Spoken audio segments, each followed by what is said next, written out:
ಸ್ವಾಗತಿಸಲು ನಾನು ಇಷ್ಟಪಡುತ್ತೇನೆ. ಅದೇ ರೀತಿ ಬೆಂಗಳೂರು ಜಿಲ್ಲೆಯ ಎಡಿಸಿ ಆದಂತಹ ಜಗದೀಶ್ ನಾಯಕ್ ಸರ್ ಅವರಿಗೂ ಕೂಡ ನಾನು ಈ ಸಂದರ್ಭದಲ್ಲಿ ಸ್ವಾಗತಿಸಲ್ಪಡಲು ಇಷ್ಟಪಡುತ್ತೇನೆ.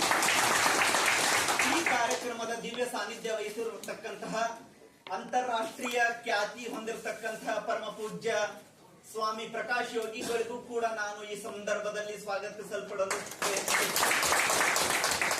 ಎಲ್ಲ ಆಧ್ಯಾತ್ಮಿಕ ಬಂಧುಗಳೇ, ಮೋದಿ ಸರ್ ಅವರೇ, ವೀರಭದ್ರಯ್ಯ ಸರ್ ಅವರೇ, ಪ್ರದೀಪ್ ಸರ್ ಅವರಿಗೆ, ಮಹಾಂತೇಶ್ ಸರ್ ಅವರೇ, ಶಿವರಾಜ್ ಸರ್ ಅವರೇ, ಮಲ್ಲಿಕಾರ್ಜುನ್ ಸರ್ ಅವರೇ, ಎಲ್ಲ ಅನುಪಸ್ಥಿತಿಯಲ್ಲಿ ಆಸೀನರಾಗಿರ್ತಕ್ಕಂತಹ ಎಲ್ಲ ಆಧ್ಯಾತ್ಮಿಕ ಬಂಧುಗಳಿಗೂ ಕೂಡ ನಮಸ್ಕರಿಸಿ, ಈ ಒಂದು ಸಂದರ್ಭದಲ್ಲಿ ಸಮಯ ಕಾಲ ಬಹಳ ವ್ಯಯ ಆಗಿರುವುದರಿಂದ ರೇಣುಕ ಭಗವತ್ಪಾದರ ದಿವ್ಯ ಆಶೀರ್ವಾದ ಪಡೆದುಕೊಂಡು ಅವರ ಸಂಕ್ಷಿಪ್ತವಾಗಿ ಪೂಜೆ ಸಲ್ಲಿಸಲು ತಮ್ಮೆಲ್ಲರಿಗೂ ನಾನು ಈ ಮೂಲಕ ಕೇಳಿಕೊಳ್ಳುತ್ತೇನೆ.